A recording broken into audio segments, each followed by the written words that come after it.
Brenda and Eddie were still going steady in the summer of 75. When they decided the marriage would be at the end of July, everyone said they were crazy. Brenda, you know that you're much too lazy, and Eddie could never afford to live that kind of life. Oh, but there we were waving Brenda and Eddie goodbye.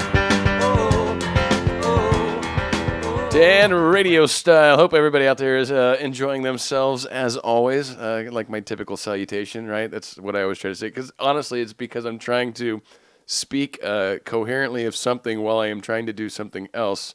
Like turn off this stupid thing so I can hear it in the background still. The CD kills me. Anyway, great song, like a teeny tiny snippet. And I know it's been forever since I've done one of these. So this is going to be short. It has to be because I have very little prepared. But a couple things I just wanted to touch base on, which I think is really significant. I think it's going to make for a future show. So anyway, cover the business. Dan, RadioStyle. That's the channel. You probably know that because you're listening to this. Because otherwise...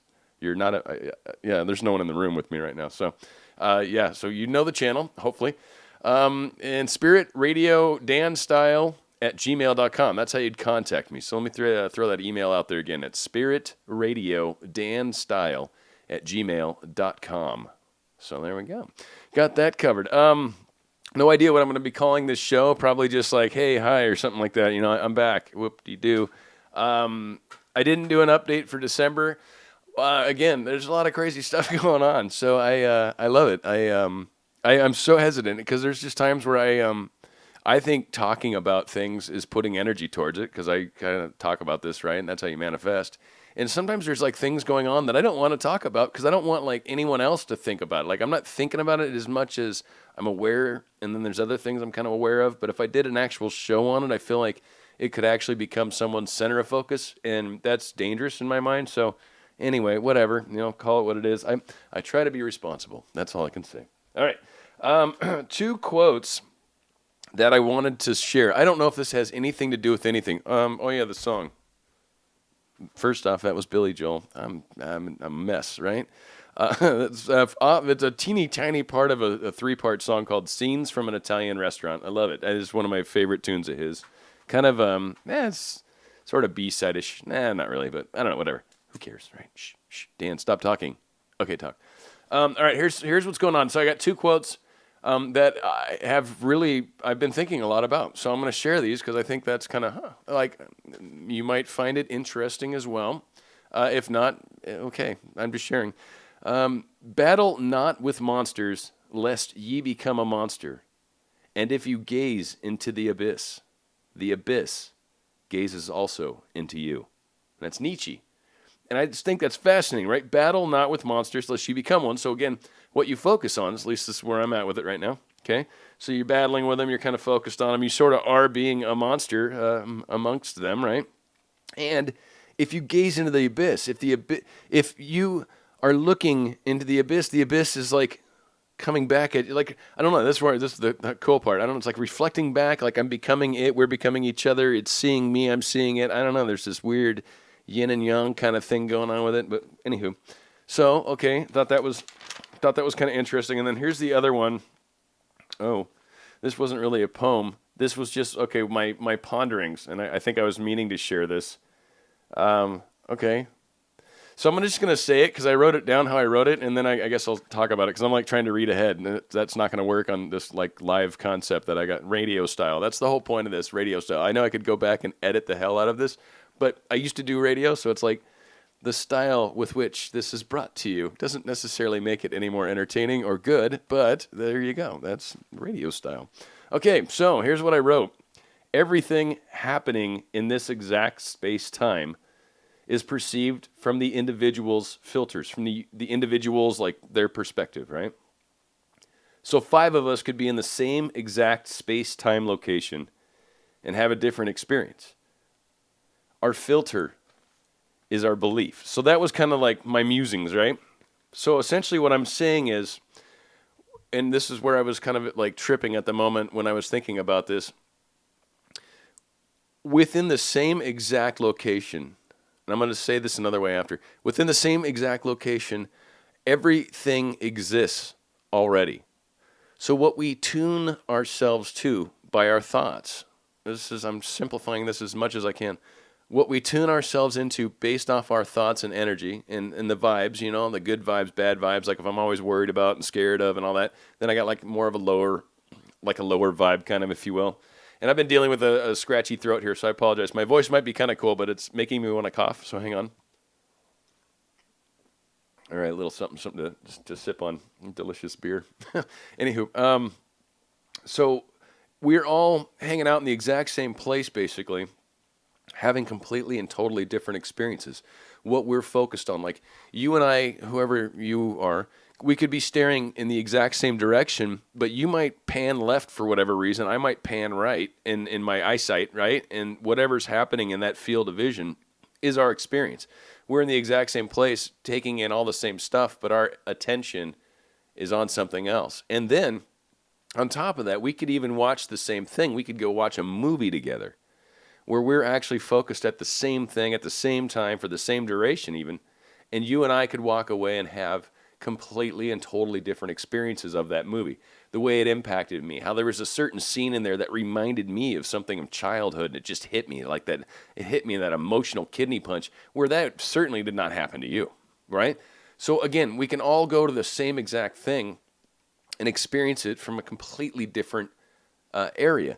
And that's basically our filter in the sense of what our focus is on. Now, the other part where I think it's beautiful, and this was this part B that I was going to bring up with this, I think the Bible's kind of like that. And I think that's honestly one of the coolest things about the Bible, first off, is this book is written in such a way that so many different levels of belief, because for anyone out there that's religious at all, you have to be able to acknowledge that within the spectrum of religion, within Christianity alone, for that matter, let's just keep it even more Western, but within that example of Christianity, there's varying degrees of how strict you take the Bible and how all the doctrine and all these different things, like, I was brought up Catholic, which are like the loosest and the goosiest, if you will, of all of them, right? But that's true. I mean, that's just how it was brought up. So I was like, I read all the Bible and that's how I was brought up, but way not like crazy, like you're going to hell and damnation. And that's okay. That's your belief, man. But you got to understand that the other side of it's like very opposite of that, not as fire and brimstone. And that's why some people choose, Presbyterian and Methodist and Episcopalian and Catholic and Christian and Baptist and got all these different crazy like names, right? But they're all kind of coming from the same book. So this is my point. All these people can read this book, right? And then have this completely different experience of it. Completely like hit you in a very different way than it hits the other guy next to you, than it hits the other guy next to you.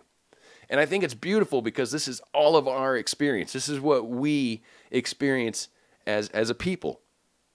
Our lives. This is how we evolve, how we develop ourselves, how we move forward and up. And how we shouldn't necessarily ever get mad at another individual for their thought process, for their experience, because it's their own. And it's perfect for them. It's perfect for the level that they're at. And we don't know that. We don't know that. Only God, only Source, only their higher self knows that. So we can't ever really criticize another for the way they are. We can only hope and focus ourselves on the positive, like thinking of the better things to come, being the example ourselves, having that energy within ourselves and showing that to the world is how we can make a difference. So I don't know. That's what this whole thing. So that was very important to that. And then two things, last other things. I'm going to try to cut this. My God, I'm already way late. I talk too much. I'm just suddenly someone got me reading this book called The Tipping Point, and it's by Malcolm Gladwell, right? How little things can make a big difference. And it made me think, I'm like, that's very funny. And then, so I've been reading this for like a day and a half now or whatever. Just today, I found out that a very significant leader in a location that I used to be involved in is no longer there. And this individual was, I kind of I have like loose fitted like people or examples of certain segments of the population. Like my mom represents one sort of segment of the population. My dad represents my friends. This person I care about represents something. A couple people at work that are uniquely different. They kind of represent like segments of the population and the way they deal with things, the way they interact with the world around them. It just helps me see kind of how the bigger picture is happening. These are some of the stupid things I use to figure out how things are looking going forward. I know it's probably crazy talk, and I'm sure I'm losing you, but whatever. So I use all these things, and the person that brought this to my attention, well, like I said, I was the boss. He's left, and he kind of represents that old school, control-oriented, negative kind of self-serving path. And these, as I've talked about, these things are changing. Like the war has already been won. It's an issue of seeing the dominoes fall. And this was in my world, this is why I've got such a bright perspective about things, if you will. From my vantage point, that was one of the most significant dominoes to fall. Huge. So wanted to just point that out too, that it's still like we're still moving in this direction. I don't know how far away like the point is. And I was saying that, I don't know, last month ago, whenever. I don't know when that day comes. But we're progressing, and I'm asking everyone to kind of open up your eyes and hearts and minds and just look for the other stuff. Just be open to it. How about that? You can keep doing things as you are, but be open to seeing that things are improving. That's a huge part. Gets back to the filter, full circle, right?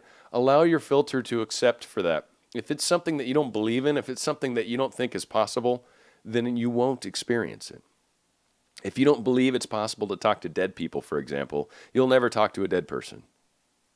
If you believe it's possible, you probably have talked to dead people, or you can, and there's a number of steps to, but whatever. But that's the thing. Is like if your beliefs are like, no, that cannot happen, then it can't in your belief. Doesn't mean it's not there. We can be in the same room experiencing the same thing. And then in my particular world, dead people talk to me, and in your particular world, they don't. And we're both hearing the same dead person talk to us, but I'm the only one that's actually hearing it, and you're not. That's normal. That's okay. What I'm asking, though, open the filter a little bit and start to see some of the neat stuff that's out there, because it's being shown to us. And we're seeing as much as we can see. And for some of us that are having to transition in our lives, it's happening as quickly as it can, but it can only go so fast, right? So much turmoil can only happen before you kind of gets crazy.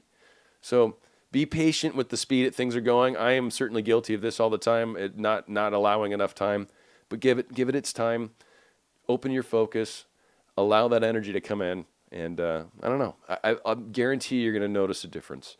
It's Dan RadioStyle. I hope you enjoy. It's been a long time since I've done just a regular one, but this was cool. And when I get more through this book, and I think when some other stuff starts showing up, I'll probably pop on. I'm trying to open back up to it. I had a buddy walk up to me, kind of similar. He's the one that recommended this Tipping Point book, but he walked up to me and he'd listened to a couple of my shows, and he's like, "Dude, you got to keep doing it, man." And he goes, "Who cares if no one listens?" And that's where his point was around the tipping point kind of concept too, I think, because that's when he brought it up, and it makes sense. It's like, yeah, you're right. Eventually, at some point, maybe, who knows? But if not, the couple people that listen, rock on. I love you guys. Thank you. And anywho, Dan RadioStyle, please email me at spiritradio.danstyle@gmail.com, and we'll do future shows. Thank you very much.